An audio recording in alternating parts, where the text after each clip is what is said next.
প্রাণের অধিক বেশি যার দাম, রহমতাল লিল আলামিন। জানো কি তোমরা তাহার নাম, রহমতাল লিল আলামিন। অসহায়ের বুকে যে জন গোপনে করে সওয়ার, দুরুদ পড়ে সুবহে ও শাম, রহমতাল লিল আলামিন। জানো কি তোমরা তাহার নাম, রহমতাল লিল আলামিন। আল্লাহুম্মা সাল্লি আলা সাইয়্যিদিনা মাওলানা মুহাম্মদ ওয়া আলা আলি সাইয়্যিদিনা শফিআনা মুহাম্মদ। সবাই বলুন বালাগাল উলা বিকামালিহি, কাশাফাত তুজা বিজামালিহি, হাসনাত জামিউ খিসালিহি, সাল্লু আলাইহি ওয়া আলিহি। আল্লাহ রাব্বুল আলামিন বলেন,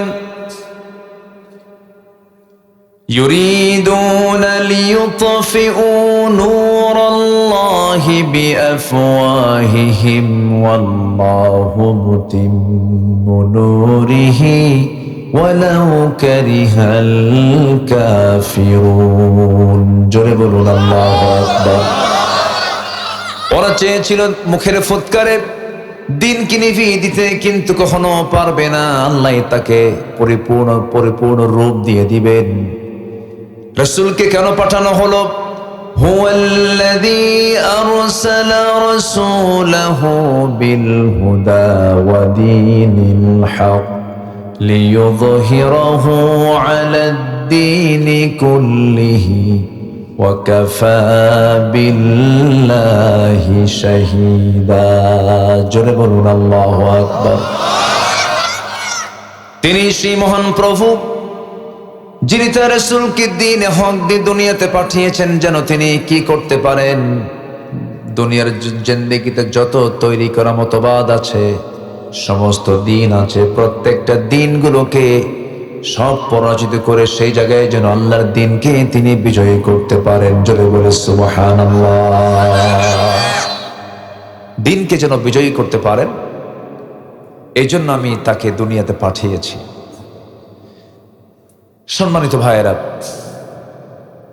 সেই সফল একটি কিতাব, পরিপূর্ণ একটি কিতাব, মানব জীবনের জন্য যথেষ্ট। এটা কিচ্ছু লাগবে না, শুধু একটা কিতাবই যদি বান্দা ফলো করে, নাজাতের জন্য এই কিতাবই যথেষ্ট। জোরে বলি সুবহানাল্লাহ। সেই কালামে হাকিমের সূরা বুরুজ থেকে আমি কয়েকটা আয়াতে কারীম আমি তেলাওয়াত করেছি। আয়াতগুলোকে সামনে রেখেই কথা বলতে চাই, কিন্তু ভয় পাচ্ছি, ঠান্ডা পড়ে গেছে, রাতও বেশি হয়ে গেছে, আমাকে না বলে দৌড় মারেন কিনা? কোন আপত্তি নেই তো? বলি ইনশাআল্লাহ। জি, আমরা কোন জায়গায় কি লস খেতে চাই বলেন তো? আমি মাইকের কথা আরাম পাচ্ছি না, বুঝলেন? কি করছে এই বক্স? কোথায়? এখানে মনিটর দাও না কেন? কে নেয়নি? আরে নেয়নি, আরে নেয়নি, তুমি দাও না। মাইকটা ভালোই ছিল, কিন্তু এখানে আমার কানে আমি আওয়াজ পাচ্ছি না ভালোভাবে। কাছে দেওয়া যাবে কি? কাছে দেওয়া যাবে একটু? হ্যাঁ, কেমন যেন মনে হচ্ছে আমার কাছে। না, একটু বসেন। এই যে চাচা, কোথায় যাচ্ছেন?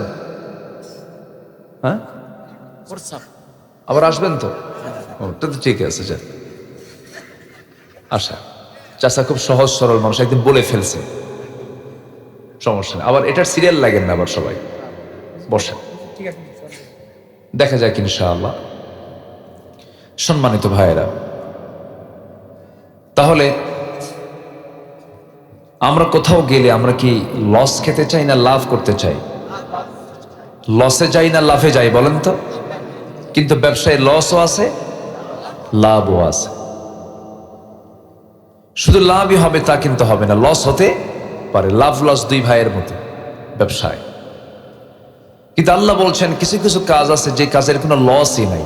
যেরকম সুবহানাল্লাহ, আল্লাহ রাব্বুল আলামিন এক জায়গায় বলেন, ইন্নাল্লাযীনা ইয়াতলুনা কিতাবাল্লাহ ওয়া আকামুস সালাতা ওয়া আনফাকু মিম্মা রাযাকনাহুম সিররান ওয়া আলানিয়াতান ইয়ারজুনা তিজারাতান লান তাবুর। জোরে বলুন আল্লাহু আকবার। নিঃসন্দেহে যারা ঈমান আনবে, নিঃসন্দেহে যারা আল্লাহর কালামকে সুন্দর করে তেলাওয়াত করবে এবং নামাজ কায়েম করবে, এবং আমি যে রিজিক দিয়েছি সেই রিজিক থেকে গোপনে প্রকাশ্যে আমার পথে যারা খরচ করবে, এই তিনটা কাজে ওই বান্দার কখনোই লস নাই। যেরকম সুবহানাল্লাহ। সূরা ফাতিরের এই আয়াতে তিনটা কাজ, আল্লাহর কালামের তেলাওয়াত, নাম্বার 2 হলো নামাজ কায়েম করা, নাম্বার 3 হলো গোপনে প্রকাশ্যে আল্লাহর পথে খরচ করা। এই তিনটি কাজ করবে যারা, তাদের ভাগ্যে কোনোদিন লস জুটবে না। জোরে বলে সুবহানাল্লাহ। এই তিনটা কাজেই এই জাতি এগিয়ে না পিছিয়ে? আসতে কয়, এগিয়ে না পিছিয়ে? নামাজ কায়েমের সংগ্রাম করবে, এখন নামাজই তো পড়ে না, কোরআন তো পড়তেই পারে না। এই জাতির যারা নেতৃত্ব দিয়েছে পার্লামেন্টে, 54 বছর যারা এমপিগিরি করেছে, তাদের তেলাওয়াতের দশা শুনলে পরে অবাক হয়ে যাবেন। কারি সাহেব যায় নাই, এক এমপিকে তেলাওয়াত করতে দিছে, শয়তান কয় তোর সে তেলাওয়াত আমার ভালো আছে। এই হচ্ছে জাতির অবস্থা। সব দেখা শেষ তো করলাম, এবার একটু কোরআনকে দেখবো আমরা। এত আস্তে ইনশাল্লাহ বললেন? এই পর্যন্ত দেশের পার্লামেন্টে আলেমরা কি ক্ষমতায় গেছে? টুপিওয়ালারা গেছে? কোরআন যারা চায় তারা কি গেছে পর্যন্ত? তো দোষ ধরবেন কি আপনারা? তারা তো ক্ষমতাই পায় নাই, দোষ কি ধরবেন আপনারা? যারা ক্ষমতায় ছিল দেখছেন তো, মদের আইন পাশ করেছে, সুদের আইন পাশ করেছে, বেশ্যাবৃত্তির লাইসেন্স দিয়েছে। নাউজুবিল্লাহ বলবেন না? তাহলে মদের আইন পাশ হলো আমার দেশের পার্লামেন্টে। মদের আইন কারা পাশ করে? মদের বোতল নিয়ে যারা রাত কাটায়। বেশ্যাবৃত্তির লাইসেন্স দেয় কারা? যারা নারী নিয়ে শুয়ে থাকে, ওরা তো লাইসেন্স দেবে। আমরা এগুলো আর দেখতে চাই না। আমরা আগামীর দেশকে কোরআন দেশ সাজাতে চাই। জোরে বলি ইনশাআল্লাহ। আল্লাহ কবুল করুন, জোরে বলি আমিন। সবাই তো চলেই যাব ভাই, কেউ তো বাঁচার জন্য আসেনি, কিন্তু শেষ নিঃশ্বাস পর্যন্ত আমি আমার আল্লাহর আনুগত্য করে যেতে চাই। আল্লাহ কবুল করুন, আল্লাহ কবুল করুন।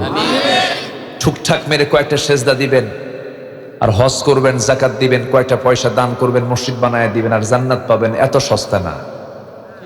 জান্নাত পেতে হলে কমপ্লিট সারেন্ডার করতে হবে। কার সামনে? কার সামনে?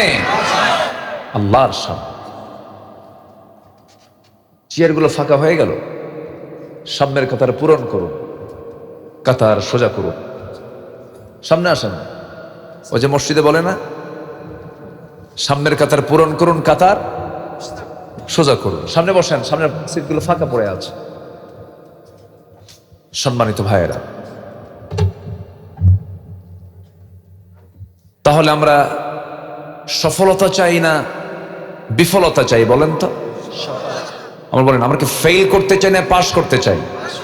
পাস করতে চাই। কখনো বিফল হতে চাই না, আমরা সফল হব। কিছু কাজ আমাকে আপনাকে করতে হবে। এর মধ্যে যেখান থেকে তেলাওয়াত করেছি সেই তেলাওয়াতের মধ্যে কিছু আল্লাহ পাক হুকুম করেছেন যে কাজগুলো করলে বান্দা সফল হবে। জোরে বলি সুবহানাল্লাহ। আল্লাহ রাব্বুল আলামিন সুন্দর করে বলেন, ইন্নাল্লাযীনা আমানু ওয়া আমিলুস সালিহাতি লাহুম জান্নাতুন তাজরি মিন তাহতিহাল আনহার যালিকাল ফাওজুল কাবীর। ইন্না বাতশা রাব্বিকা লাশাদীদুন ইন্নাহু হুয়া ইউবদিউ ওয়া ইউঈদ ওয়া হুয়াল গফুরুল ওয়াদুদ যুল আরশিল মাজিদ ফাআলুল লিমা ইউরিদ। জোরে বলুন আল্লাহু আকবার। আল্লাহু আকবার। আল্লাহ রাব্বুল আলামিন বলেন, সফল যদি হতে চাও, সফলতার কিছু শর্ত আছে। কোরআনকে আমি যতটুকু পড়াশোনা করেছি খুঁজে খুঁজে কয়েকটা শর্ত বের করেছি। 9টা শর্ত যার পূরণ হয়ে যাবে সে বান্দা কখনো ফেল করবে না, সে বান্দা সফল হয়ে যাবে। কয়টা কাজ বলেন? 9টা কাজ, 9টা শর্ত পূরণ করতে হবে। এর মধ্যে 1 নম্বর শর্ত হলো ইন্নাল্লাযীনা আমানু ওয়া আমিলুস সালিহাত। নিঃসন্দেহে যারা ঈমান আনবে এবং নেক আমল করবে তাদের কোনো ব্যর্থতা নাই, তাদের কোনো পরাজয় নাই। তারা মহা সাফল্যে সাফল্যবান হয়ে আল্লাহ তাআলা তাদের জন্য এমন জান্নাত রেখেছেন যার নিচ দিয়া নহর প্রবাহিত। জোরে বলুন সুবহানাল্লাহ। নহর, নদী প্রবাহিত। সে জায়গায় থাকবে হলো 4টা নহর। জান্নাতের নহর হলো 4টা। দুধের নহর, মধুর নহর, পানির নহর, শরাবের নহর। সেই জায়গায় পানির নহরও থাকবে, দুধের নহরও থাকবে। দুধ আমরা দুনিয়াতেও পান করি, জান্নাতেও পান করব ইনশাআল্লাহ। বললেন না তো ইনশাআল্লাহ? দুনিয়ার দুধ পান করলে পরে মানুষ বুড়ো হয়ে যায়, দুনিয়ার খাবার খেলে পরে মানুষ বুড়ো হয়ে যায়। কিন্তু জান্নাতের দুধ যদি কোনো বান্দা একবার পেটের মধ্যে উঠায় নেয়, জান্নাতের মধু যদি একবার পান করে নেয়, জীবনে তার কোনোদিন পৌঢ় ভাব আসবে না, বার্ধক্য আসবে না, চামড়া কুচে যাবে না। ওই বান্দা সারা জীবন জান্নাতের মধ্যে চির যৌবন নিয়ে সেই জায়গায় বেঁচে থাকবে। যেরকম সুবহানাল্লাহ। জান্নাত এমন একটি জায়গার নাম যেখানে বুড়া হওয়ার কোনো সুযোগ নাই, আবার ঘুমও নাই সেখানে। চাচা চলে গেলেন, আবার আসবে। আচ্ছা যাক, সমস্যা নেই, একটু বসেন। আমরা আগে ভাগে উঠতে চাই, কিন্তু আমাদের কপালটা এমন, বুঝলেন, লেখা থেকে প্রধান বক্তা কিন্তু হয়ে যায় শেষ বক্তা। মেইন টাইমগুলো, যৌবন টাইমগুলো সব খাইয়া শেষ করে আমারে উঠায় দেয় এমন সময়, যে সময় দুনিয়ার চাপ, ঘুমের চাপ, পেশাবের চাপ, ঘুমের চাপ, বাড়ি যাওয়ার চাপ, সব চাপে আমি মহাচাপ, মহা সমস্যা। পরীক্ষার হলে যেতে হবে 10টায়, যদি 1টায় যায় খাতা পাবে? ফজরের নামাজ 5:15, যদি 8টায় উঠে নামাজ পড়ে কাম হবে? সারাদিন কষ্ট করে রোজা রাখছি, ইফতার করতে হয় সূর্যাস্তের পর, যদি এশার নামাজের সময় খায় কাম হবে? কাম হবে না। তাহলে রোজার সময় মতো, নামাজ সময় মতো, পরীক্ষার সময় মতো, ওয়াজ মাহফিল কই সময় মতো হয় না। একটু আগে ভাগে উঠলে ভালো হয়। সবকিছুর একটা মূল যৌবন কাল থাকে মানুষের। এই রাত 10টা, 12টা, 1টা, এই টাইমটা হচ্ছে ঘুমের একটা প্রচুর একটা, এটা হচ্ছে মেইন শিডিউল। এটা ব্রেনটা অলস হয়ে যায় এই সময়। যাই হোক, আল্লাহ পাক দেশের কমিটির ভাইদেরকে এই বিষয়ে সজাগ সতর্ক থাকার তৌফিক দান করুন। জোরে বলি আল্লাহুম্মা আমিন। কাম হয় না। ময়মনসিংহ এক মাহফিলে গেছি, 8টার দিকে গেছে মাহফিলে। কমিটি বলে হুজুর খান, ঘুমান। তো বললাম খাবো, ঘুমাবো মানে? আপনি ঘুমান, আপনাকে যত সময় তুলবো। গত বছর প্রধান বক্তা যে সময় উঠছে তার 1 ঘন্টা আগে আপনাকে উঠাও। ডাক দিছে রাত 3টায়। রাত কয়টায়? 3টায়। তো উঠলাম, উঠে বললাম ভাই আলোচনা কখন? গত বছর প্রধান বক্তা উঠছিল 4:30টায়, এবার আপনি 3:30টায় উঠেন। এই হচ্ছে আমার দেশ। কত বিচিত্র মানুষ আমার দেশে। একটু বসেন, আমরা 9টা শর্ত পূরণ করব, জান্নাত বুঝে নেব। জোরে বলি ইনশাআল্লাহ। আর জোরে বলি ইনশাআল্লাহ। তাহলে কোন খাবার খেলে বুড়া হবে না বলেন তো? জান্নাতি ইনশাআল্লাহ। দুনিয়ার দুধ? কিসের দুধ বলেন, কিসের দুধ? জান্নাতের। জান্নাতের 4টা নহর পান করলে পরে কোনদিন বুড়া হবে না সেই বান্দা। মধু পান করবে, জীবনী শক্তি তার ডাবল ডাবল হয়ে যাবে, যৌবন ডাবল ডাবল হয়ে যাবে। এবং জান্নাতের মধ্যে থাকবে এক্সট্রাক্টেড ড্রিঙ্কস, শরাব থাকবে। দুনিয়ার পচা মদ নয়, দুনিয়ার পচা মদ খেয়ে তাল না বেতাল, হোশ না বেহোশ। মদের মদ খায় রাত 3টার দিকে দরজার কাছে এসে ডাকে, বউকে ডাক দে, ওঠ খোল, ভাগ দে, শুয়ে পড়বো, ভাল লাগে না। এক লাইনে সব শেষ। দরজায় ডাকতেছে, বউ এখন মনে মনে ভাবতেছে যে ও যে কয় বোতল খাইছে আল্লাহই জানে। একা আসার সাহস পায় না, ছেলেকে ডাক দিয়ে বলে, বাবা তোর আব্বা আসছে, সাথে চল, না জানি কোন থাপ্পড় চোটে কপালে। ছেলের সাথে নিয়ে দরজার কাছে এসে দরজার হুকটা খুলে, শিকলটা খুলে সামনে দাঁড়ায় আছে। বইয়ের দিক তাকায় আছে, স্বামী লাল টকটকা চোখ, বইয়ের দিকে তাকায় বলে, আম্মা আসসালামু আলাইকুম। বউ বলে, হাইরে আমার পোড়া কপাল। ঘুম থেকে উঠে স্বামীর মুখে মায়ের ডাক, তোমার কি একটু হুঁশ নাই? একটা যুবক ছেলের পাশে দাঁড়ায় আছে, তার সামনে আমার মা বলে ডাকো। ছেলের দিকে তাকায় বলে, দুলা ভাই আসসালামু আলাইকুম। তাহলে দুনিয়ার নেশার প্রতিক্রিয়া হচ্ছে সে পাগল। আর জান্নাতের যে ড্রিঙ্কস আল্লাহ পাক বান্দাকে দিবেন, এতে তার সেন্স, এর মেধা আর শার্প হবে, যৌবন আর ডাবল ডাবল হয়ে যাবে। সুবহানাল্লাহ। জোরে বলি সুবহানাল্লাহ। সবাইকে সেই জান্নাতের 4টা নহর পান করবেন, ইনশাআল্লাহ। সেই 4 জাতীয় পানীয়, জুস, এগুলো কি সবাই খেতে রাজি আছেন? সবাই নামাজ না পড়লেও হবে। উস্তাদ, চাচা, নামাজ না পড়লে হবে না? এদিকে এরকম দরবার আছে কিনা জানি না, দরবারের মুরিদ হলে নামাজ লাগে না, আছে নাকি? এগুলো আছে। পিটাইয়া সোজা করবেন সবগুলো। যে দরবারের ভণ্ড বলে নামাজ লাগে না, ওই ভণ্ডরে আম গাছের সঙ্গে বাইন দেয়, দড়ি দিয়ে পিটাইয়া সোজা করবেন একদম। বদমাইশ এগুলো। রাগ করতেছেন নাকি? নামাজ কয় ওয়াক্ত? আমার নবীর জিন্দেগিতে কোনোদিন নামাজ কাজা হয়েছে? নবী নামাজ কাজা করে না, তুমি কোন পীরের মুরিদ পীর নামাজ পড়ে না? এক একটা পীরের চেহারা কি সন্ত্রাসের মতো, আছে না কিছু? এই যে মহাস্থানগড়ে বৈশাখের শেষ বৃহস্পতিবার কিছু ভণ্ড আসে, ওদের ভাবসাব দেখে মনে হয় এরা এই গ্রহের মানুষ না, অন্য গ্রহ থেকে আসছে। সে মোষগুলো কি, এক একটা মোষের বাহার, মোষ মোটা তো, মানে ভিটামিন কোথাও না থাকলে মোষে ভিটামিন আছে না নাই? সে মোষ 2.5 ইঞ্চি হাইব্রিড জাতের মোষ, বড় বড় গোছা, কি যেন খায়, লাল টকটকা মোষ,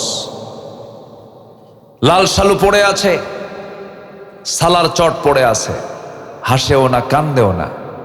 মানুষ মনে করে এটাই বুঝে আল্লাহওয়ালা, কারণ দুনিয়ার কোনো হুশটুস নাই।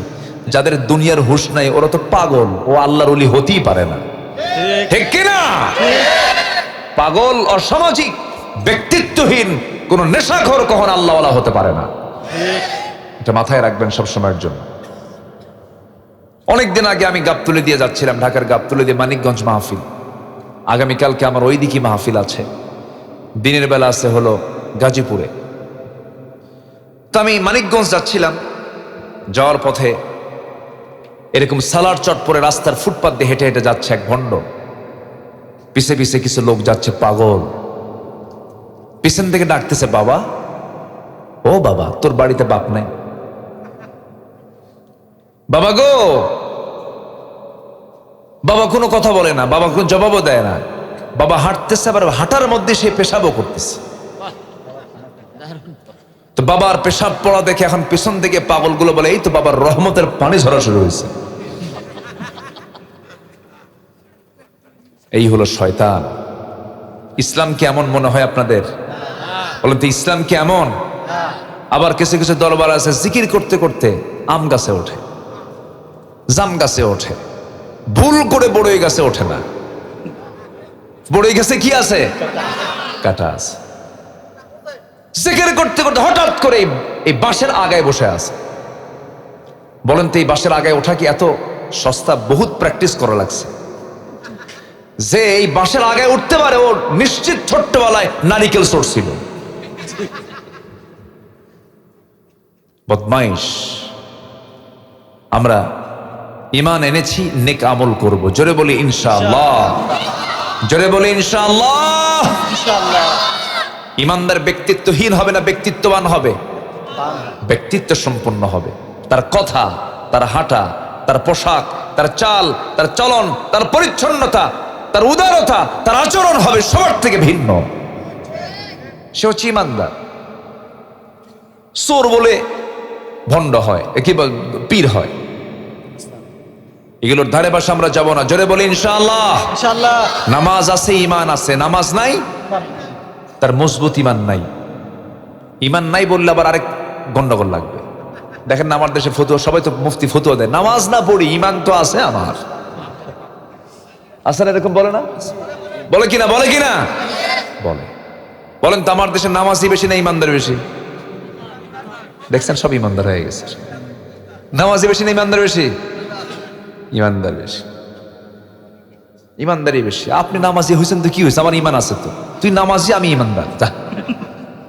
ও 1 ডিগ্রি উপরে আছে।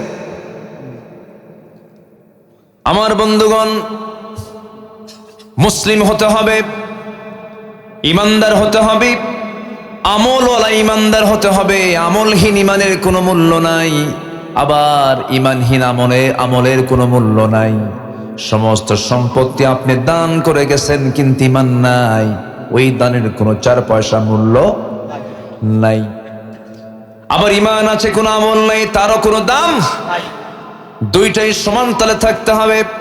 যেখানে ঈমানের কথা সেখানে আমলের কথা আল্লাহ রাব্বুল আলামিন বলেছেন। আরেক জায়গায় বলছেন, সূরা কাহফ আরেক স্টাইলে বলছেন, ইন্নাল্লাযীনা আমানু ওয়া আমিলুস সালিহাতি কানাত লাহুম জান্নাতুল ফিরদাউসি নুজুলা খালিদিনা ফিহা লা ইয়াবগুনা আনহা হিওয়ালা। জোরে বলুন আল্লাহু আকবার। ঈমান যারা আনবে, নেক আমল যারা করবে, আমি আল্লাহ তাদের জন্য 7 নাম্বার নয়, 8 নাম্বার নয়, 6 number, 5 number, 4 number, 3 number, 2 number নয়, ভালো নেক আমল করলে পরে আমি তাকে 1 নাম্বার জান্নাত, জান্নাতুল ফিরদাউস বানা দিয়ে দেব। জোরে বলেন সুবহানাল্লাহ। সবাইকে জান্নাত নিতে রাজি আছেন তো? বলেন সবাইকে জান্নাত নিতে চান?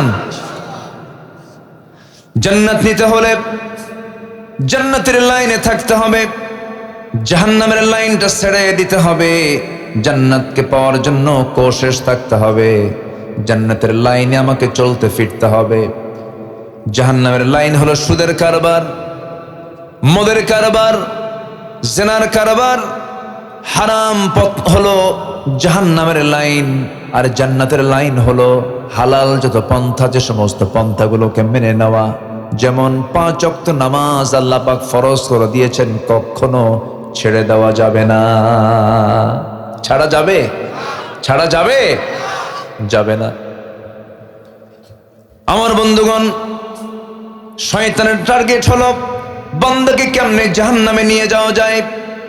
শয়তান কিন্তু কম ভাবে আপনাকে ধরার চেষ্টা করে না। শয়তান আল্লাহকে বলছে, সুম্মা লাআতিয়ান্নাহুম মিন বাইনি আইদিহিম ওয়া মিন খালফিহিম ওয়া আন আইমানিহিম ওয়া আন শামাইলিহিম ওয়া লা তাজিদু আকসারুহুম শাকিরিন। জোরে বলুন আল্লাহু আকবার। আমি তোমার বান্দাদেরকে ডান থেকে বাম থেকে, সামনে থেকে পিছন থেকে পাকড়াও করব।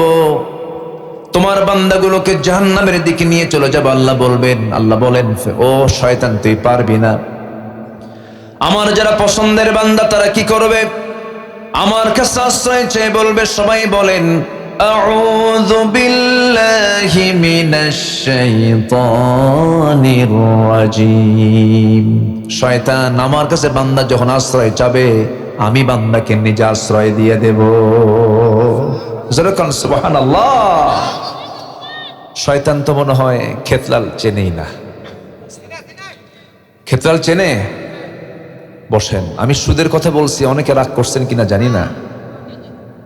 এই সময় কি উঠেন না, ভাববো ওটাই সুদ খায়। বসেন। আমার বন্ধুগণ, শয়তান প্রত্যেক রাতে স্পেশাল সময়ে আসে। 24 ঘন্টার ভিতরে একটি স্পেশাল সময় আছে, যেই সময়টা আল্লাহ রাব্বুল আলামিন 7 আকাশ থেকে প্রথম আকাশে চলে আসেন। সপ্তম আকাশ, এটা কয় নাম্বার আকাশ? 1 নাম্বার। বলেন কয় নাম্বার? কয় নাম্বার? 1 নাম্বার। আরো আছে কয়টা বলেন উপরে? মোট কয়টা হলো?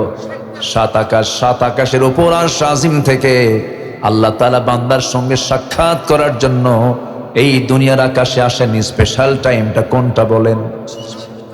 শেষ রাতে। শেষ রাতে আল্লাহ রাব্বুল আলামিন ফিস সামাঈদ দুনিয়া, ফিস সামাঈদ দুনিয়া, দুনিয়ার আকাশে এসে বলেন, আলা মিন মুস্তাগফিরিন ফাগফির লাহ। কোন ক্ষমা প্রার্থী আছো আমার কাছে ক্ষমা চাবে, ক্ষমা করে দেব।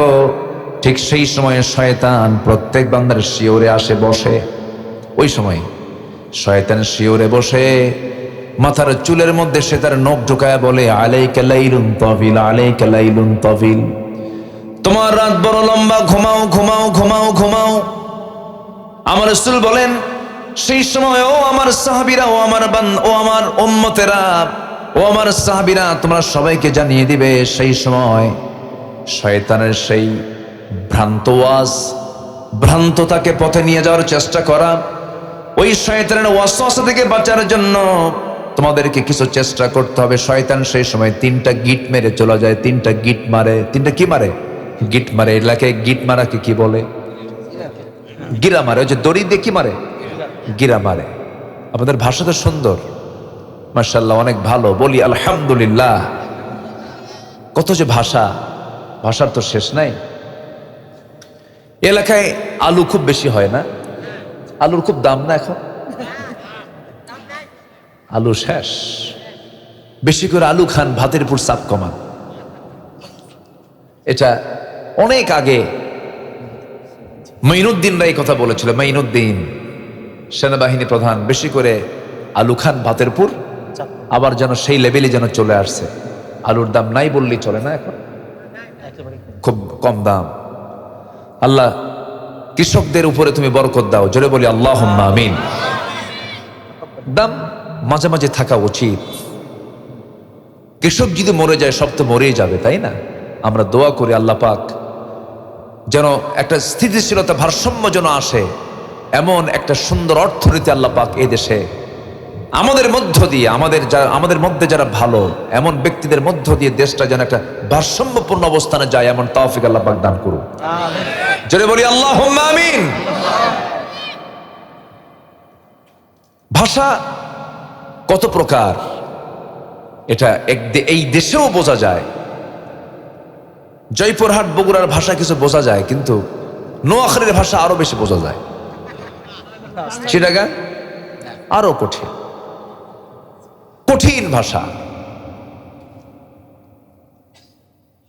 ওই সিলেট তো কোনো কথাই নাই, খুব কঠিন ভাষা। সেদিক থেকে আপনারা অনেক ভালো আছেন। তবে একটু পশ্চিমে গেলে, নওগাঁর দিকে গেলে, নিয়ামতপুর ছাত্রার দিকে, ওরা আবার সালাম দিতে পারে না, আসসালামু আলাইকুম।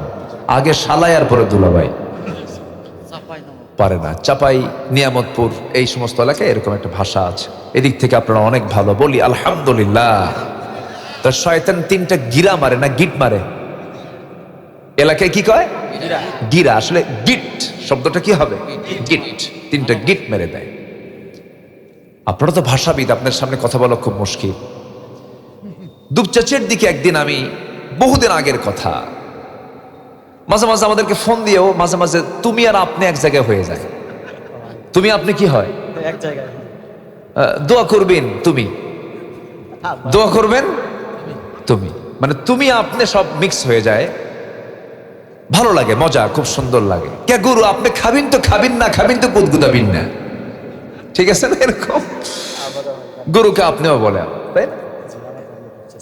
দুধ চাচা, হ্যাঁ এরকম হয়। ভাষার মধ্যে একটা সৌন্দর্য কে দিয়েছেন বলেন তো, কে দিয়েছেন? শয়তান তিনটা গিট মারে, তিনটা গিট মেরে বলে তুমি থাকো, তুমি ঘুমাও, এই কথা বলে চলে যায়। রাসূল বলছেন, ও আমার সাহাবীরা, শয়তানের বেঁধে দেওয়া সেই তিনটা গিটকে যদি তোমরা ছোটাতে চাও, প্রথম কাজ হবে সুন্দর করে তুমি যখন আজান শুনবা, শোনার সঙ্গে সঙ্গে পিঠটা তুমি বিছানা থেকে সরায় নিবা। যখন তুমি ঘুম থেকে উঠে বসবে, 1 নাম্বার গিট ছুটে যাবে। নাম্বার 2 হলো আজান শুনে ওযু বানাবা, ওযু করার সঙ্গে সঙ্গে তোমার 2 নাম্বার গিটটা ছুটে যাবে। ওযু করা সর্বক্ষণের জন্য ফরজ, তাহাজ্জুদ নামাজ পড়া কি বলেন নফল, কিন্তু ওযু করা কি বলেন ফরজ। জোহরের 2 রাকাত সুন্নাত পড়া কি সুন্নাত, কিন্তু ফরজ পড়া ফরজ, ঠিক আছে, কিন্তু 2 রাকাত সুন্নাত পড়বেন। ফরজ পড়তে নিয়ে ফরজ পড়ে আপনার ওযু চলে গেছে, সুন্নাত পড়বেন, ওযু করা কিন্তু ফরজ। ওযুর কোনো সুন্নাত হয় না, নামাজ যেটাই হোক না কেন, ওযু যখন করবেন আপনার জন্য ফরজ হুকুম হয়ে গেল। আমার বন্দেগণ ওযু যখন করবে, 2 নাম্বার গিটটা ছুটে যায়। বান্দা যখন নামাজের উদ্দেশ্যে বাড়ি থেকে পায়ে হেঁটে হেঁটে মসজিদের দিকে রওনা দিয়ে যখন বান্দা যখন সূরা ফাতিহা পড়ে রুকুতে চলে যায়, নামাজটা যখন আদায় করে, 24 ঘন্টার জন্য 3 নাম্বার গিট ছুটে যাওয়ার পর 24 ঘন্টার জন্য শয়তান তার কাছে আসার আর সাহস পায় না। জোরে করেন সুবহানাল্লাহ। গিট মারে কয়টা বলেন, কোন সময়ে বলেন, কোন সময়? শেষ রাত্রিতে। সবাইকে এই 3টে গিট ছুটাতে রাজি আছেন? সবাইকে রাজি আছেন? কারা কারা দেখি গিট কারা কারা ছুটাবেন দেখি, জোরে বলি ইয়া আল্লাহ। আমাদেরকে 5 ওয়াক্ত সালাত আদায় করার তৌফিক তুমি আল্লাহ দিয়া দাও।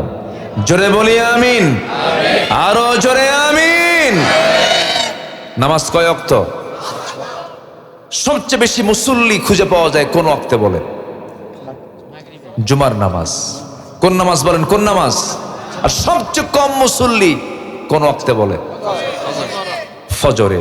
কিন্তু গ্রামে যদি জরিপ করেন, গ্রামের মধ্যে যারা বসবাস করে সবচাইতে বেশি টাইম থাকে, মানে সবচাইতে বেশি উপস্থিত থাকে যে নামাজের টাইমে, সেটা কোন নামাজ বলে? এশাও বাইরে থাকে, মাগরিবও বাইরে থাকে, অনেকে আসরও বাইরে থাকে, জোহরও বাইরে থাকতে পারে, কিন্তু একটা টাইম সবাই থাকে গ্রামে, সেটা বলেন কোন সময়? সবচেয়ে কম মুসল্লি কোন সময়? রাসূল বলেছেন, যাদের ফরজ, যাদের ফজর নামাজ হয় না, মুনাফিকের আলামত হলো যাদের ফজর নামাজ হবে না। তো এখন বলেন, গ্রামে গ্রামে মানুষ বেশি না মুনাফিক বেশি? বলেন। ফজর নামাজ পড়ে না। রাসূল বলেছেন, বাড়িতে থাকে কিন্তু মসজিদে আসে না, আমার মনে হয় ওই বাড়িতে আমি আগুন লাগায় দেই। রাসূল বলেছেন, হাদিস, হাদিস কিনা, আমি আগুন লাগায় দেই। শুধু দেই না, দিতাম লাগায়া, নারী আর শিশু যদি না থাকতো। এখন বলুন, আপনার গ্রামকে নিয়ে আপনি কি ভালো আছেন? মসজিদ কাঁচা না পাকা? বলেন বলেন বলেন বলেন বলেন বলেন, শুধু কি পাকা না টাইলস? স্টাইল, টাইলস, এসি, বিশাল দামি মাইক, লাইট, হ্যালোজেন, ঝাড়বাতি, এয়ার কন্ডিশন সব আছে। ফজরের সময় মুসল্লি মোট 3 জন, ইমাম, মুয়াজ্জিন, খাদেম। যদি 3টার চাকরি না থাকতো, এটাও থাকতো না।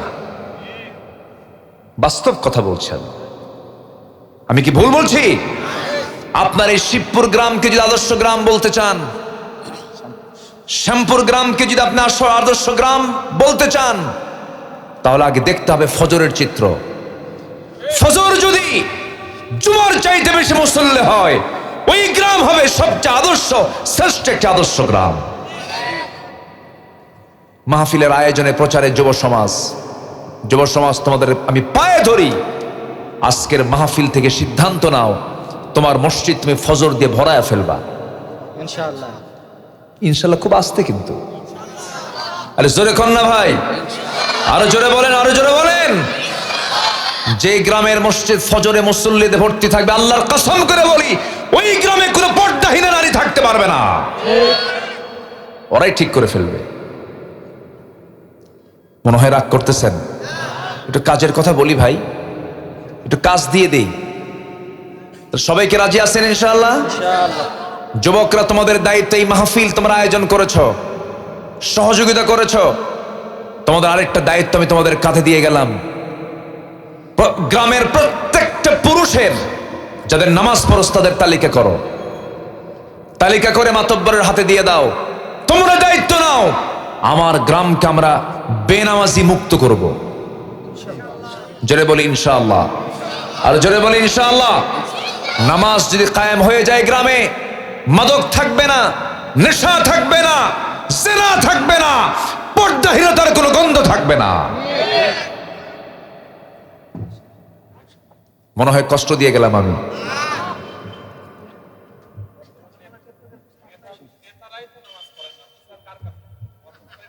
হ্যাঁ, এখন লাইনে আসে। ঠিক আছে, দেখবো না। কতক্ষণ থাকবেন আপনারা বলেন? আমি যতক্ষণ আছি থাকতে রাজি আছেন তো? এই এলাকায় একটা থানার নাম আছে 5 বিবি, না? আল্লাহ কুছে 4 বিবির কথা, এখানে 5 বিবি কেন বুঝলাম না, তাই না? আল্লাহ কয় বিবির কথা কইছে? 4 বিবি, কিন্তু এখানে কয় বিবি? কি যে হলো, কে যে 5টা করছে আল্লাহ ফেসলা, আল্লাহই জানে। খুব ভালো। জেলার নাম জয়পুরহাট, কোনো পরাজয় নাই, খালি জয় আর জয়, কিন্তু ফজরে মুসল্লি নাই। ফজরে কি নাই? তাহলে জয় না পরাজয় হলো? তাহলে পরাজয় হাট, পরাজয়ের হাট। আমরা পরাজিত হয়ে গেছি, আমরা হেরে গেলাম শয়তানের কাছে। নামাজ পড়বো আমরা কয় ওয়াক্ত বলেন তো? আসতে বলেন, কয় ওয়াক্ত নামাজ? 5 ওয়াক্ত নামাজ। নামাজ ছেড়ে দেওয়া যাবে না। রাসূল বলেছেন, মান তারাকা সালাতান মুতাআম্মিদান ফাকাদ কাফার। আল ফারকু বাইনাল মুমিন ওয়াল কাফির তারকুস সালাত। নামাজ আছে, ঈমান আছে, নামাজের সঙ্গে সম্পর্ক নাই যার, রাসূল বলেছেন কাফের আর মুমিনের মধ্যে পার্থক্য সৃষ্টি হলো নামাজ। নামাজ ছেড়ে দেওয়া যাবে না। কোন ইমাম বলেছেন, ইসলামী রাষ্ট্রের মধ্যে যদি কোনো নাগরিক নামাজ না পড়ে তাকে ফাঁসি দাও।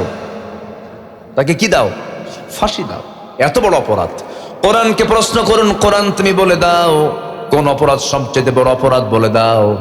আল্লাহ পাক বান্দাকে সবচেয়ে বড় কোন অপরাধে জাহান্নাম দিবেন? আল্লাহ রাব্বুল আলামিন বলেন, ফাখালাফা মিন বা'দিহিম খালফুন আদাউস সালাতা ওয়াত্তাবাউশ শাহাওয়াত ফাসাউফা ইয়ালকাউনা গায়্যা।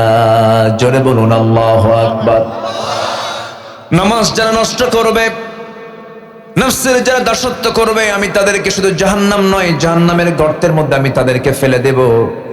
আমার বন্ধুগণ, জাহান্নামের গর্তের মধ্যে ফেলে দিবেন। জাহান্নামের গর্ত এখানে ওই কি ফাসাউফা ইয়ালকাউনা গায়্যা, গায় নামক গর্ত, ভয়ঙ্কর একটা গর্ত, যে গর্তকে দেখে জাহান্নামও ভয় পায়। এত একটা ভয়ঙ্কর জাহান্নামকে আল্লাহ রাব্বুল আলামিন আরো তাকে ভয়ের মধ্যে ফেলে দিলেন। জাহান্নাম ভয় পাচ্ছে যে গর্তকে দেখে, সেই গায় নামক গর্তের মধ্যে যে নামাজ পড়বে না তাকে ঢোকায় ছাড়া হবে, তাকে ঢোকায় দেওয়া হবে।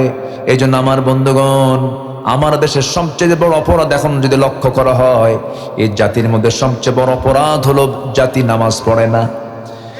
এই যে জাতি নামাজ পড়ে না, এই যে জাতি নামাজের কাছে আসে না, এই 54 বছর এই জাতির নেতৃত্ব যারা দিয়েছে তারা নামাজের জন্য কি পরিশ্রমটা করেছে, এখানে প্রশ্ন। এই যে ভাই উত্তরটা শোনেন, উত্তর দিচ্ছি। এই যে জাতি নামাজ পড়ে না, 54 বছরই কত নেতৃত্ব আমরা দেখলাম, কত ক্ষমতায় আসা লোক, আসা দলকে দেখতে পেলাম। এই মুসলিম জাতিকে নামাজের দিকে নিয়ে আসার জন্য এই চুল পরিমাণ কোনো ফিকির ছিল না। তার বড় প্রমাণ হলো তারা মদের আইন পাশ করেছে, সুদের আইন পাশ করেছে, জিনার আইন পাশ করেছে, কিন্তু হিম্মত করে মুসলমানের সন্তান হয়ে নামাজের আইন পাশ করতে পারে নাই।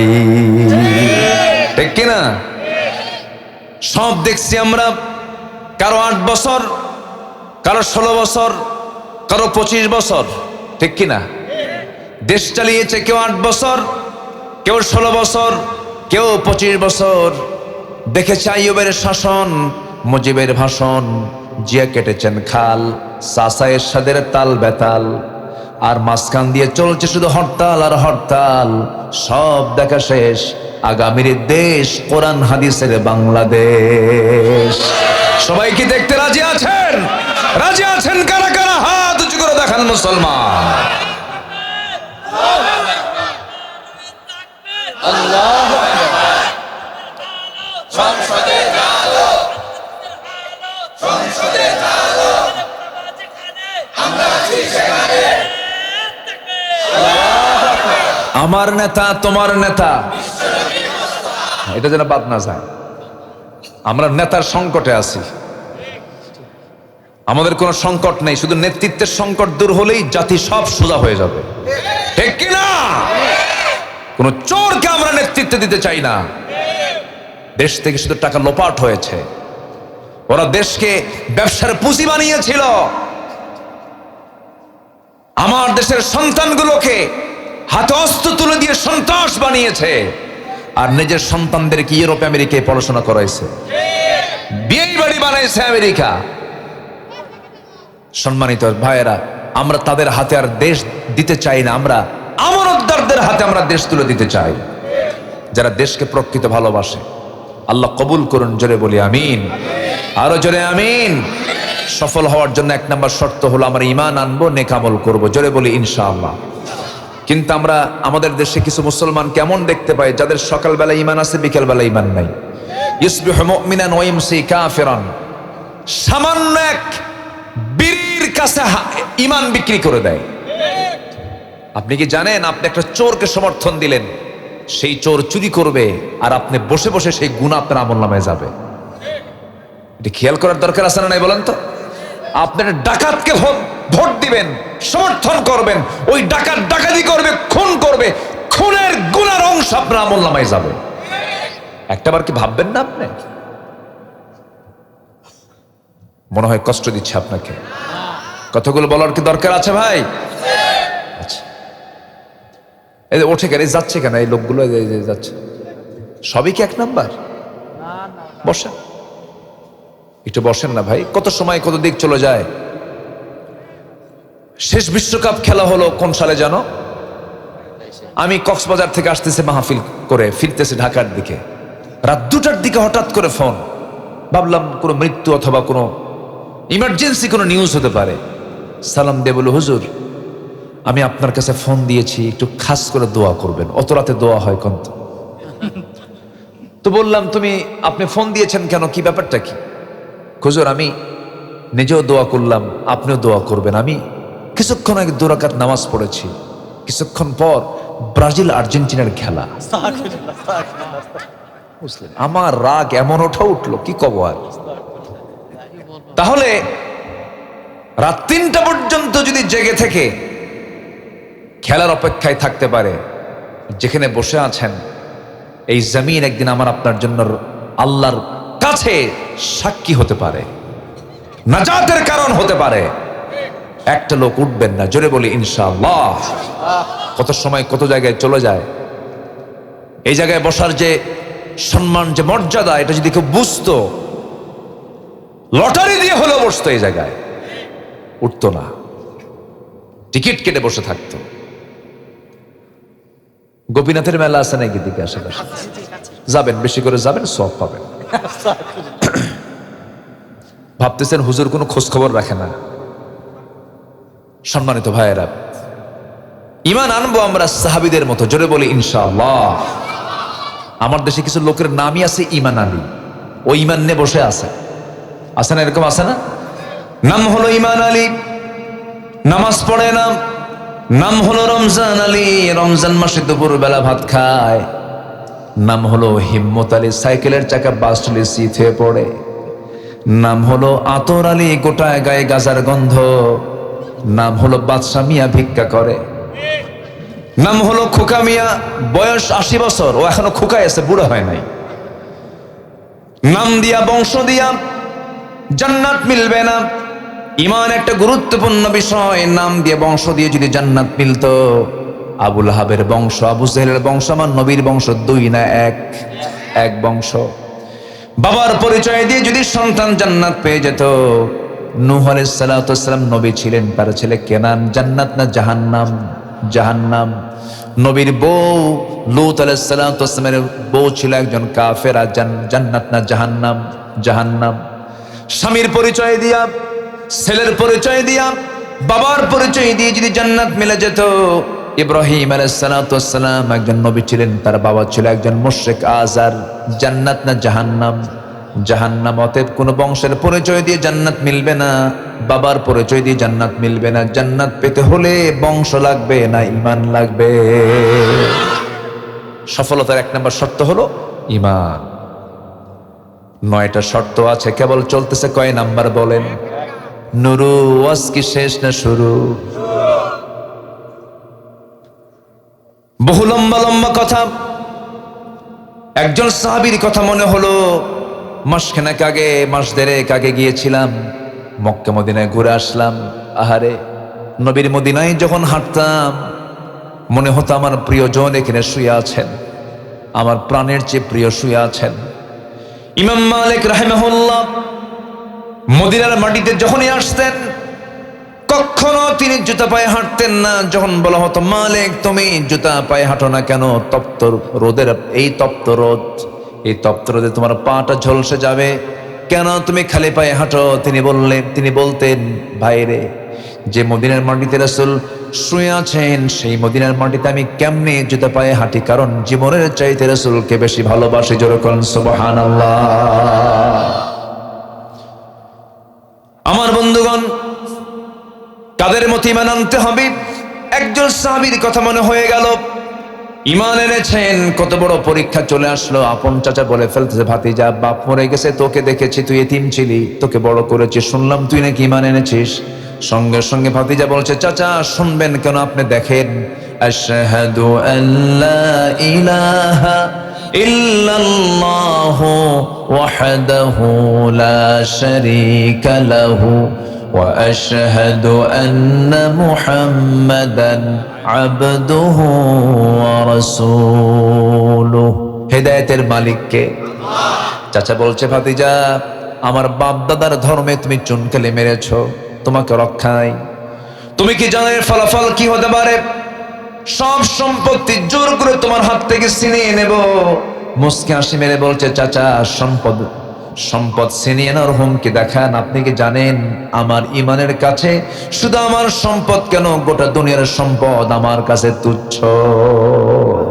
জোরকান সুবহানাল্লাহ।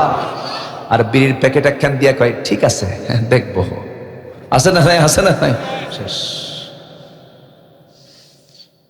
আমার বন্ধুগণ, চাচা খেপে গেল, রেগে গেল, জামায় কলারে হাত দিয়ে টেনে জামা ছিঁড়ে ফেললো, পরনের লুঙ্গিটা পর্যন্ত খুলে রক্তাক্ত করে ঘাড় ধাক্কা দিয়া ঘর থেকে তাকে উলঙ্গ করে বের করে দিয়েছে।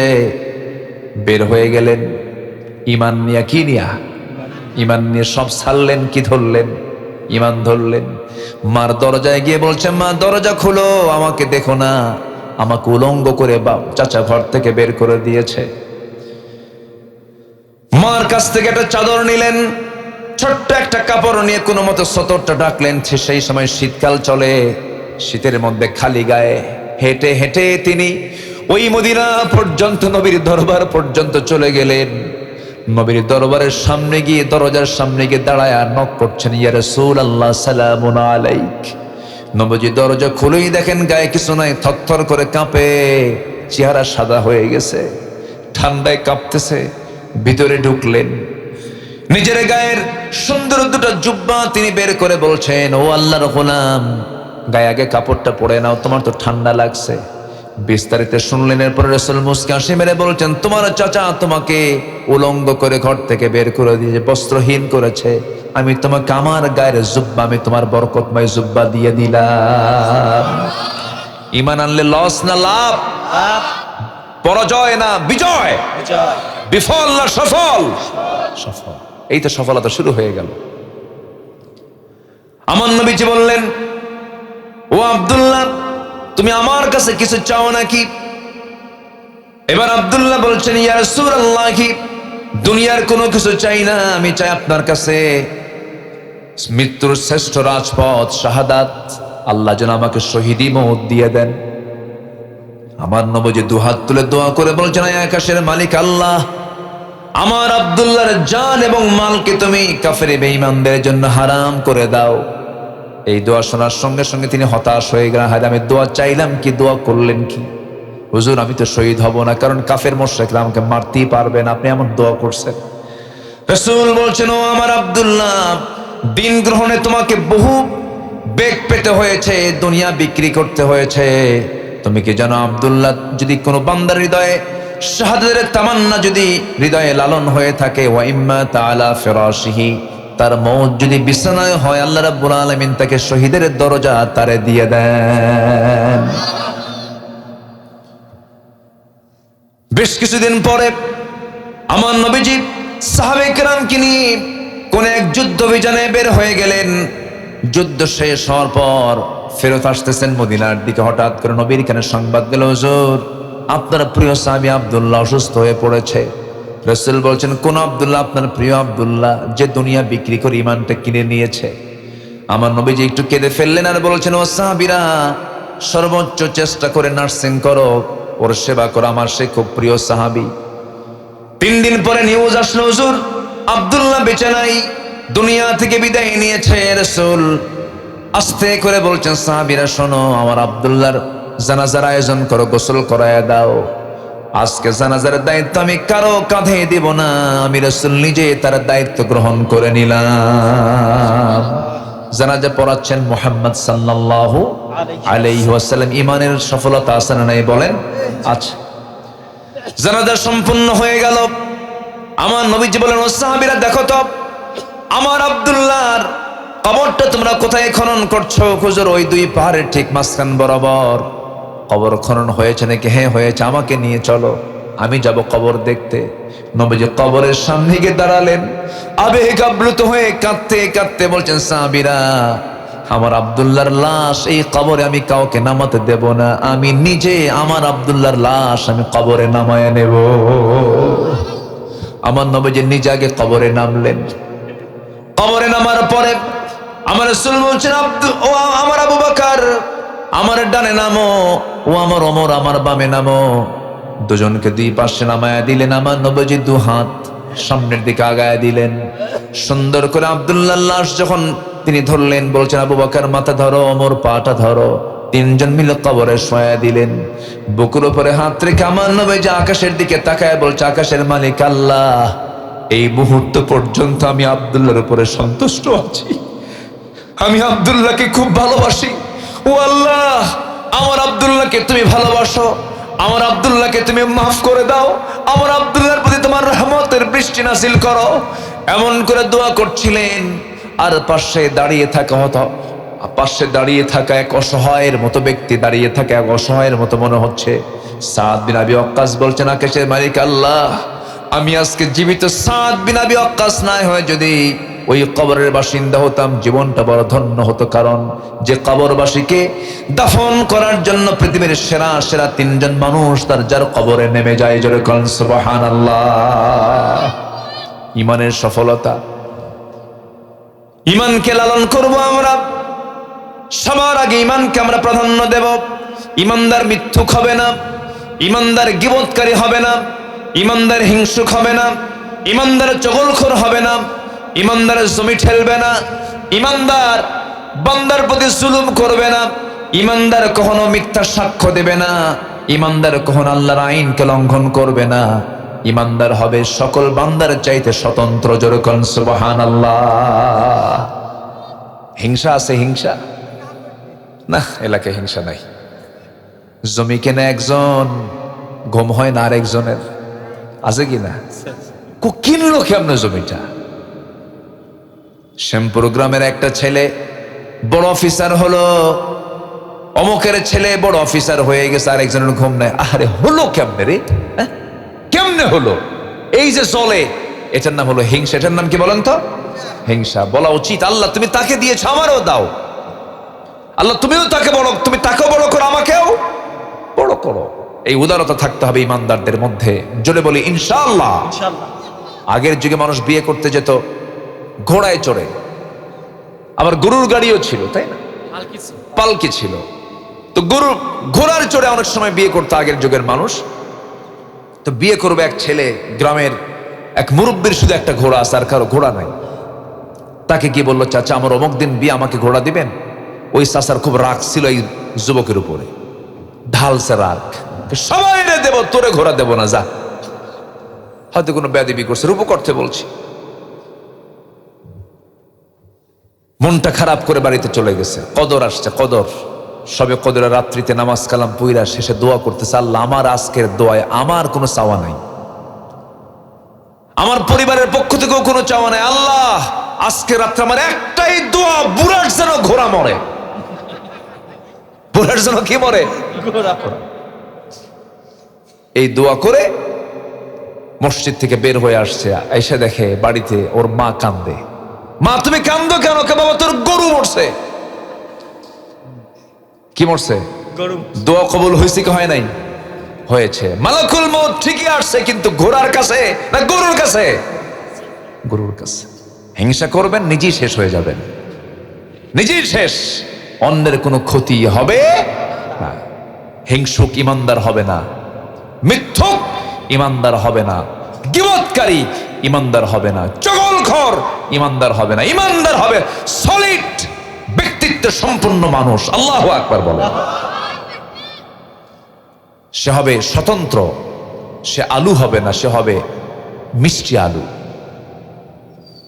আলুর কাজ হলো, ও আলু দিয়ে কি হয় না, আলু দিয়ে সবে আলুর চপ, আলু ভর্তা, আলুর ডাল, আলু ঘাটি, ঠিক কিনা কোন? সবই হয় আলু দিয়া, কিন্তু মিষ্টি আলু দিয়া সব হয়? শুধু লবণ দিবেন, সিদ্ধ করবেন, খাবেন, এটাকে অন্য কোনো কাজে লাগানো যাবে না। আমরা মিষ্টি আলু হব না গোল আলু হব? দেখেন গোল আলু হব। মানে এতক্ষণ ওয়াজ করে ঠিক বুঝলাম, গোল আলু তো যাত্রায় যায়, গোপীনাথও যায়, আবার হজেও যায়। আমরা ওই নেতৃত্বের মুখে জুতা মারি যারা মসজিদ কমিটির সভাপতি, ওয়াজ মাহফিলের সভাপতি, আবার যাত্রা কমিটির সভাপতি। জুতা দিয়া পিটাইয়া সোজা করবো এই নেতাগুলোকে আমরা, ঠিক কিনা? এগুলো মানি না আমরা। ইমামকে ঠিকই ভালো দেখেন, ইমাম যখন নেবেন বলবেন যে দেখো তো ইমাম সাহেব বিড়ি খায় নাকি, দেখো তো ইমাম সাহেবের চোখ ঠিক আছে কিনা দেখো। ইমাম সাহেব নেওয়ার সময় দুনিয়ার কিছু খুঁজে খুঁজে বের করেন। আপনার ইমাম যদি গাঁজা খায়, নামাজ পড়াতে দেবেন? আপনারা হয় মদ খান, হুজুর কেন গাঁজা খাবে? মসজিদের ইমামকে আপনি এমন সুন্দর করে দেখতে চান, সমাজের যারা ইমাম হবে তাদের দেখার সময় এখন এসেছে। এখন সবাইকে রাজি আছেন তো ইনশাআল্লাহ? আল্লাহ কবুল করুন, জোরে বলি আমিন। নাম্বার 2, কি হাসতেছেন কেন? ওয়াজ আজকে কদ্দুর হয় না, টেনশন নাই, আমি এক লাইনে শেষ করে দিতে পারবো। যদি বলেন 5 মিনিটে শেষ করে দিন। আলোচনা চলো, একটু বসেন। নাম্বার 2, পরিশুদ্ধিতা, নফসের শুদ্ধতা দরকার। আচ্ছা বলেন তো, কোনটা ভালো হওয়া দরকার, বাইরেরটা আগে না ভিতরেরটা আগে? বাইরেরটা না ভিতরেরটা? বাহির সব ঠিক, কিন্তু ভিতর কিচ্ছু নাই, লাভ আছে? লাভ নাই। ভিতরটা আগে ঠিক করতে হবে। ভিতর হচ্ছে নফস। ভিতরটা কি বলেন তো? নফস। সুন্দরী মেয়ে দেখলেই কি দেখতে মন চায়? চুপ করে আছে, মনে হয় সব ফেরেশতা বসে আছে, বুঝলেন? নিষ্পাপ মাসুম বাচ্চা সব। সুন্দরী নারী দেখলে কি দেখতে মন চায়? এখন তো মনে হচ্ছে পুরুষ, দেখতে মন চায়? দেখা যাবে? দেখতে মন চায়, তাকাই তো মন চাবে, তাকানো যাবে? এটার নাম ইমান। এটার নাম কি বলেন? ইমান। এটাই হচ্ছে নফসের শুদ্ধতা। নফসকে রোগী বানানো যাবে না, নফসকে রোগাক্রান্ত করা যাবে না। মন চাবে আমি চেয়ে থাকি, মন চাবে আমি খারাপ কাজে যাই, কিন্তু যাওয়া যাবে না। এটার নাম হচ্ছে নফসের শুদ্ধতা। আমরা নফসকে শুদ্ধ রাখবো, জোরে বলি ইনশাআল্লাহ। আল্লাহ রাব্বুল আলামিন বলেন, নাম্বার 2, কোন বান্দা সফল? ওই জায়গায় দেখলাম যালিকাল ফাউজুল কাবীর, ঈমান আনবে, নেক আমল করবে, বড় সফলতা পেয়ে যাবে। এবার বলছেন ক্বাদ আফলাহা মান তাযাক্কা ওয়া যাকারা ইসমা রাব্বিহি ফাসাল্লা বাল তু'থিরুনাল হায়াতাদ দুনিয়া ওয়াল আখিরাতু খায়রুন ওয়া আবকা। আমার বন্ধুগণ, ওই বান্দাই সফল যারা নফসকে যারা শুদ্ধ করতে পেরেছে, নফসের শুদ্ধতা যারা আনতে পেরেছে। নফসের শুদ্ধতা আনার আরেকটা গুরুত্বপূর্ণ মাধ্যম হলো সব সময়ের জন্য ভাবতে হবে আমাকে কে দেখছেন। আসতে বলবেন না, কে দেখছেন? আল্লাহ যদিও আছেন সপ্তম আকাশের উপর আরশ আজিম, তার ইলম সব জায়গায় আছেন নাই বলেন? আছে। আল্লাহ বলছেন বান্দারে তুই আমাকে বড় সাক্ষী বানায় এনে, তুই আমাকে বড় রাজ সাক্ষী বানায় নিয়ে তুই জমিনে চলবি, তুই কোনো খারাপ কাজ করতে পারবি না, কারণ আমি সেখানে আছি, আমার ইলম সেখানে আছে। এই জন্য আমাদের সমস্ত আমলকে মজবুত করার জন্য সব সময় ভাববো আমার সঙ্গে কে আছেন? আল্লাহ আছেন। নফসের শুদ্ধতার সাহায্যার্থী এই বিষয়টা খুবই জরুরি। এই বিষয়টা আমাকে আপনাকে খেয়াল করতে হবে। আমার বন্ধু আল্লাহ রাব্বুল আলামিন নিজে বলেছেন 7 শ্রেণীকে আমি আরশ আজিমের ছায়ে জায়গা দেব। এর মধ্যে একটা অন্যতম শ্রেণী হলো যে বান্দা, যে যুবকের সামনে কোনো নারী, সুন্দরী, রূপবতী, বংশে ঘরের কোনো নারী প্রেমের প্রস্তাব দেওয়ার পর সে বলে ফেলল আমি আল্লাহকে ভয় করি, এমন নফসের শুদ্ধতা যারা অর্জন করবে আমি আল্লাহ রাব্বুল আলামিন তাকে আরশ আজিমের ছায়ে তাকে মেহমান বানাবো। জোরে করুন সুবহানাল্লাহ। এই যুবক, এই বসো। তাও ভালো না কয়া চলে যায়। এই যে কি, বসো শেষ সময় বসো বসো আব্বা, বসো আব্বা, আব্বা বসো বসো। চলে যাবো তো, আমিও যাবো, আমার কালকে ঢাকা, আমি যাবো না আমার। আচ্ছা বলেন তো, মেহমান থুয়ে যদি বাড়িওয়ালা দৌড়ায় এটা কি লক্ষণ ভালো নাকি বলো তো বাবা? এই বসো, এই বসো, আবার যাচ্ছি, চলে বসো বসো।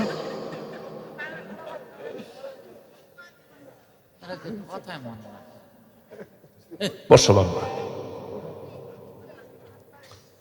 সম্মানিত ভাইয়েরা, এই তো আর কিছুক্ষণ থাকবো আমরা, একটু বসেন। কি যেন বলতেছিলাম?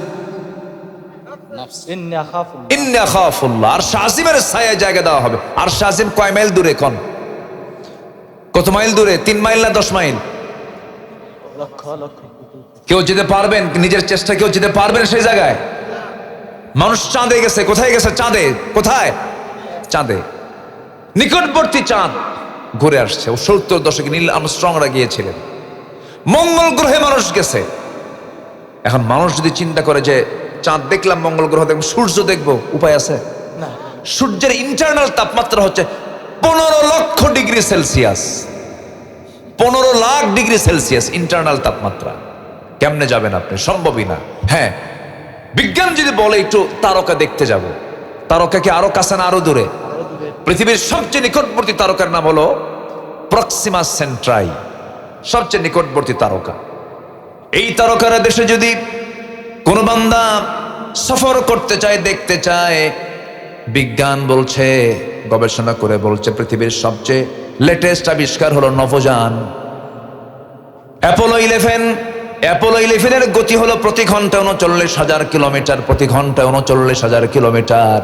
এই বেগেও যদি রওনা দিয়ে দেয় পৃথিবী নামক এই জায়গা থেকে ওই প্রক্সিমা সেন্টারের সবচেয়ে নিকটবর্তী তারকার দেশে যেতে সময় লাগবে 1,15,000 বছর মাত্র।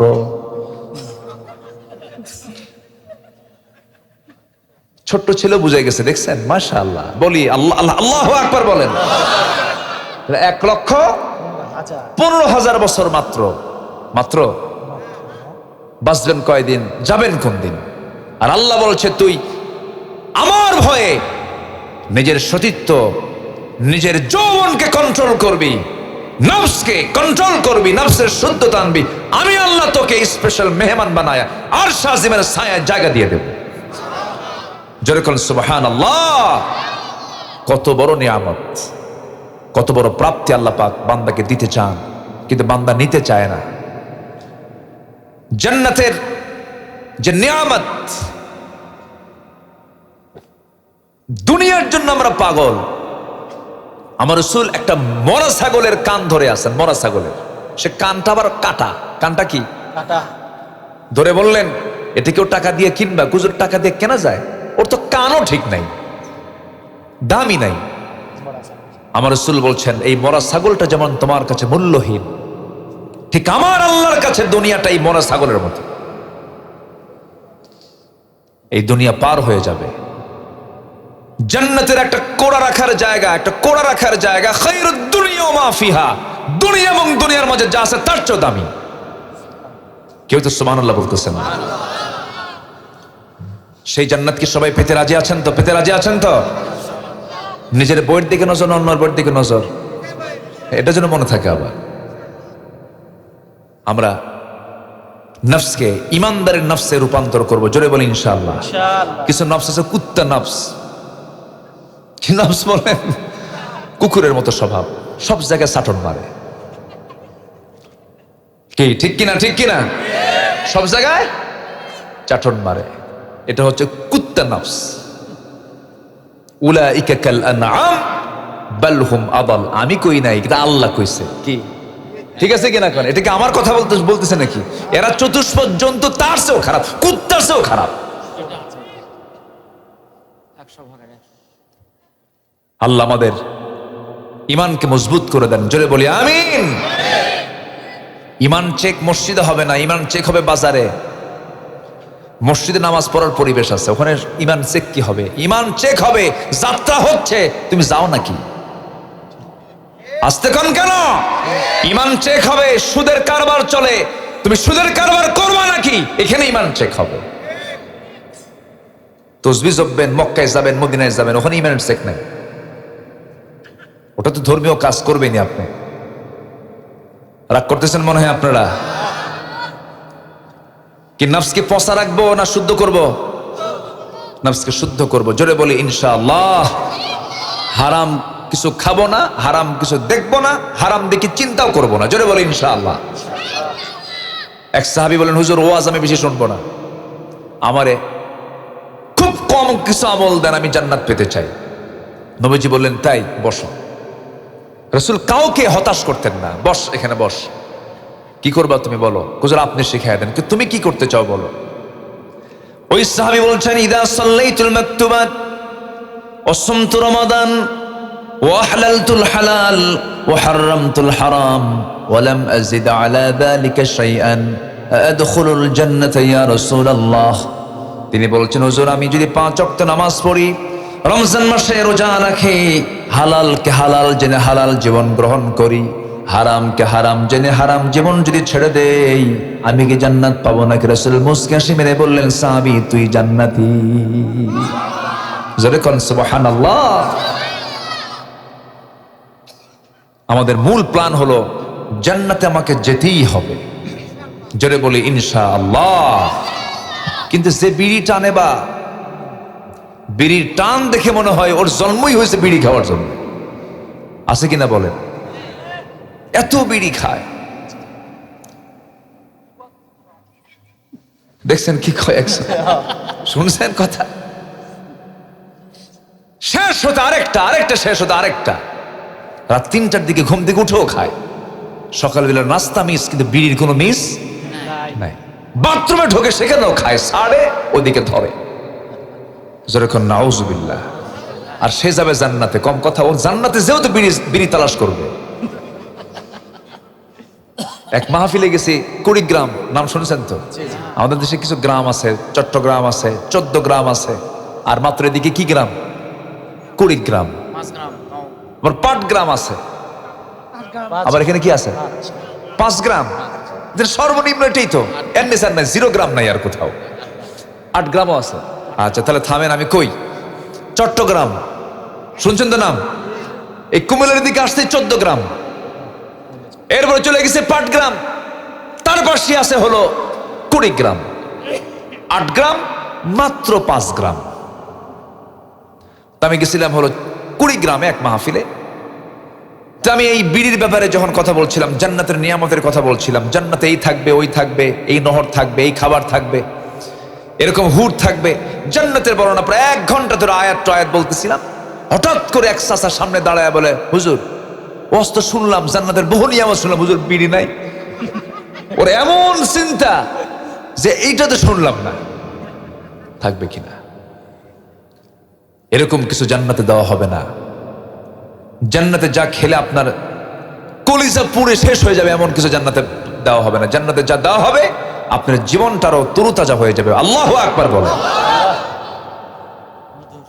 আল্লাহ তুমি সকল নেশা থেকে যুব সমাজকে হেফাজত করো, বিশেষ করে মদ, জুয়ান, হেরোইন, আফিম, ফেন্সিডিল, এদিকে নাই তো ফেন্সিডিল, 5 বিবি কোন দিকে, হিলি কোন দিকে, খবর তো আছে? হ্যাঁ, আমার কাছেও খবর আছে। এগুলো করবা না, এগুলোর মধ্যে যাবা না, সব শেষ হয়ে যাবে, সব শেষ হয়ে যাবে। এরপরও সবচেয়ে বড়, এখন আরো বড় ভয়ঙ্কর নেশা হচ্ছে ডিভাইস, এই মোবাইলের, ফ্রি ফায়ার, পাবজি, ক্যাসিনো, এই নেশাগুলো। যুবকরা এগুলো বাদ দাও, দয়া করে বাদ দাও। যুবকরা কুটকুট করে হাসতেছে, বুঝলেন?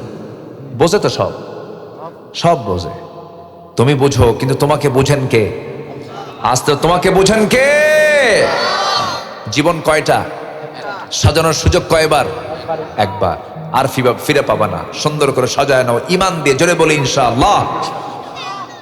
আমার ভাইয়েরা, নাম্বার 3 হলো সত্যবাদী হওয়া। নাম্বার 4 হলো আমাকে আপনাকে তাকওয়া অর্জন করতে হবে। তাকওয়াটা কি? তাকওয়া হলো সমস্ত হারাম কাজ থেকে নিজেকে বাঁচিয়ে রাখা। ছোট্ট একটা উদাহরণ দেব আমি। তাকওয়াটা কি? এই যে বোতল দেখতে পাচ্ছেন, গ্লাসটা দেখতে পাচ্ছেন, এরকম একটা বোতল নিয়ে ওমর ফারুক মধু নিয়ে আসছেন বাড়িতে।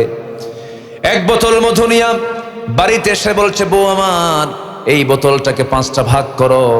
মধুটা 5টা ভাগ করে প্রতিবেশীর 4 ঘরে 4 অংশ দিয়ে আমাদের একটা অংশ আমাদের জন্য রেখে দাও। বউয়ের হাতে বোতল হস্তান্তর করার পরে তিনি বলছেন, না, আমাকে দাও, আমি তোমাকে ভাগ করতে দেব না। বলেন তো এই আচরণ স্বামী যদি বউয়ের সঙ্গে করে কি হতে পারে? আপনার বউ কি করবে? কোন রাগ হবে? হবে। বলবে, আমারে চিনলে না, 37 বছরের সংসার তুমি ধ্বংস করে দিলা, তুমি আমার বিশ্বাস করো না, কত কি বলবে। কিন্তু ওমর ফারুকের বউ কি আমার আপনার বউয়ের মতো? উনি বললেন, তাই, ঠিক আছে, নেন। একটু হলো তো মন খারাপ হওয়ার কথা, তাই না? নিলেন। বোতলটা নিয়ে করলেন কি? প্রতিবেশীর এক ঘরে ঢুকলেন, প্রতিবেশীকে ডাক দিয়ে বলছেন, প্রতিবেশী আমার, সুন্দর করে 5টা ভাগ করো, 1টা ভাগ তুমি নাও, আমাকে দাও, আর বাকি 3টা ভাগ প্রতিবেশীর ঘরে ঘরে পৌঁছায় দাও। সমান ভাগে ভাগ করবা, যেন কম বেশি না হয়। তার অংশের মধুটা নিয়ে চলে আসলেন নিজের ঘরে। বউয়ের হাত ধরে বলছেন, বউ আমার, আমি তোমাকে দারুণ ভালোবাসি, আমি দুনিয়া চালাই, তুমি আমার ঘর চালাও। আমার সন্তানকে দেখো, লালন পালন করো, খুব উপকার হয় আমার। আমি তোমার এই বিশাল বড় খেদমতকে কখনো অস্বীকার করবো না, আমি তোমাকে স্বীকার করে নিচ্ছি আমার বউ। আল্লাহর কসম করে বলে, আমি তোমাকে সন্দেহ করে তোমার হাত থেকে বোতলটা নেই নাই। বোতল নেওয়ার উদ্দেশ্য আমি তোমাকে সন্দেহ করি নাই। বোতল নেওয়ার কারণ হলো, এই বোতলটা আমি এই জন্য নিয়েছি, তুমি যখন সমান 5 ভাগে ভাগ করবে, যদিও সমান হয়ে যাবে, কিন্তু মধু তো তরল জিনিস। এই তরল জিনিস হওয়ার কারণে কিছু অংশ মধু তোমার হাতে লেগে যাবে, সে হোক না 1 ফোঁটা হোক, 2 ফোঁটা হোক, 3 ফোঁটা হোক। এই যে 1 ফোঁটা, 2 ফোঁটা, 3 ফোঁটা মধু যে তোমার হাতে বেশি আসবে, আমাদের অংশে বেশি আসবে, এটা চাই নাই মনে করে মধুবাগের দায়িত্ব আমি অন্যের কাঁধে চাপায়া দিয়েছি। যেরকম সুবহানাল্লাহ। এটার নাম কি? তাকওয়া। অনেক লম্বা লম্বা কথা, সময় তো কম, বলবো বলবো বলবো বলবো। ওমর ফারুক রাদিয়াল্লাহু তাআলা আনহু রাতের আধারে বের হয়েছেন। রাতের আধারে বের হয়ে জনগণকে দেখবেন খালি পায়ে হাঁটতেছেন, জুতো পায়ে হাঁটতেছেন না। জুতো পায়ে না হাঁটার কারণ হলো, জুতো পায়ে যদি হাঁটেন রাস্তার পাথরের সাথে জুতার একটা ধাক্কা লেগে একটা আওয়াজ হবে, গভীর রাতে আমার নাগরিকের ঘুম নষ্ট হয়ে যাবে। কিয়ামতের দিন আল্লাহ পাক আমাকে আসামির কাঠগড়ায় দাঁড় করায় বলবেন, জনগণের ঘুম নষ্ট করলি কেন? এই জন্য খালি পায়ে হাঁটি। এটার নাম কি? কার ভয়? বলেন কার ভয়? কার ভয়? দুজন বের হয়েছেন, একজন আলী আরেকজন ওমর। দুজন সফরে বের হয়েছেন রাত্রিবেলা, প্রত্যন্ত অঞ্চলে চলে গেছেন। ছোট্ট একটা ঘর দেখতে পেলেন, বুড়ি মহিলা বসে আছে সেই জায়গায়। বুড়ি মহিলাকে সালাম দিয়ে বলছে, বুড়িমা কেমন আছেন? আলহামদুলিল্লাহ ভালো, তবে খুব কষ্টের মধ্যে আছি। এবার ওমরে ফারুক বলছেন, আপনার কি কষ্ট বলুন? আমাকে আজ পর্যন্ত ওমরও দেখতে আসলো না। কার সামনে কয়? বলেন কার সামনে কয়? ওমরের সামনে বলে। কেমনে দেখতে আসবে মা? ওমর থাকে সেই মদিনায়, আর আপনি থাকেন এত দূর। এত দূর কেমন করে আসা যায়? প্রত্যন্ত অঞ্চল, অনেক কষ্ট তো হয়, এই জন্য আসতে পারে না। এবার মহিলা বৃদ্ধা নারী বলছে, দূরে মনে হয় তোমরের দায়িত্ব নেওয়ার কি দরকার ছিল? কি কথা কি বুঝতে পারছেন? ও যদি দূরেই মনে করে তো দায়িত্ব নেওয়ার কি দরকার ছিল? আসামি হয়ে গেলেন। ওমরে ফারুক সঙ্গে সঙ্গে চোখ দিয়ে পানি বের হয়ে গেছে। যদি এই মহিলা কিয়ামতের দিন আমাকে ধরে ফেলে, আমি নাজাত পাবো না। এই মহিলার সাক্ষী আমাকে জাহান্নামে নিয়ে যাবে। এবার বলছে, মা একটা প্রস্তাব দেব। কি সেই প্রস্তাবটা হচ্ছে, আপনি কি এই মামলাটা মিটায় নেবেন নাকি আপনি মাফ করে দেন ওমরে ফারুক রে? ওমরে ফারুক রে মাফ করবো না।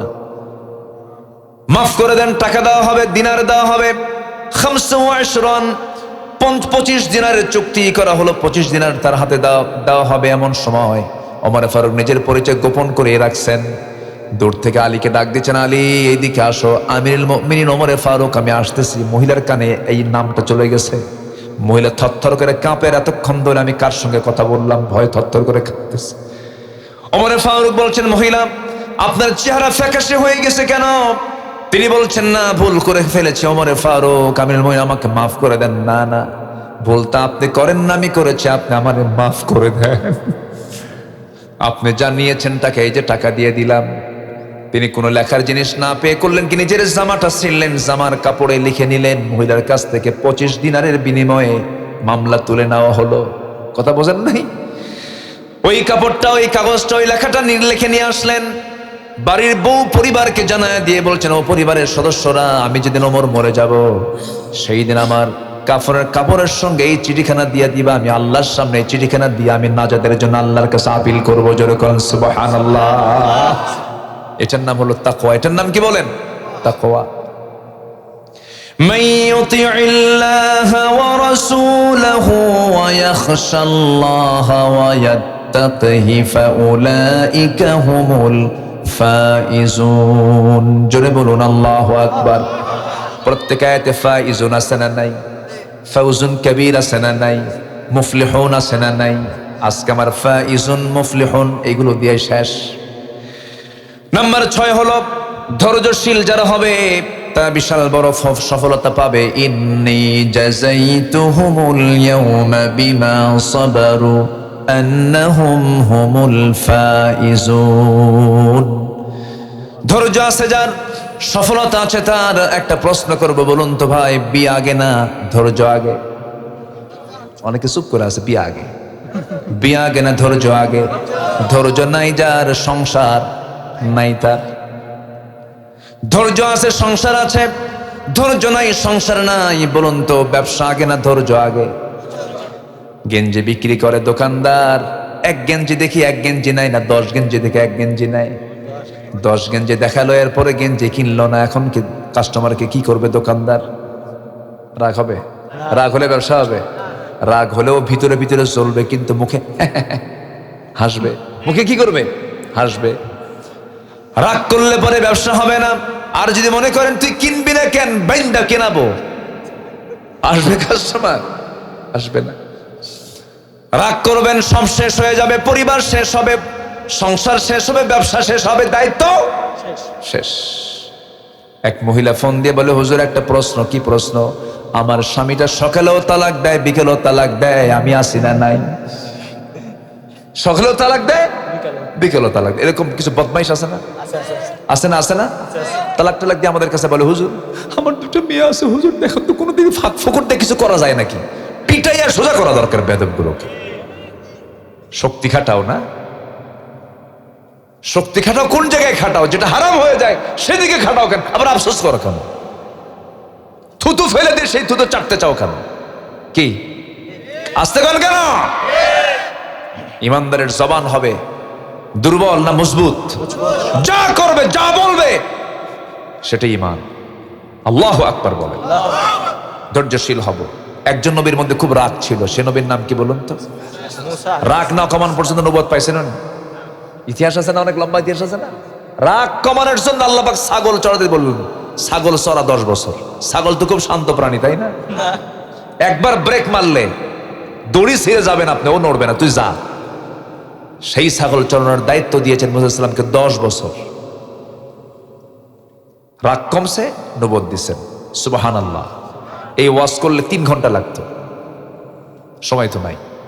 কেমনে সময় আজকে গেল বুঝলামই না, কেমনে গেল আমি টেরই পাইলাম না।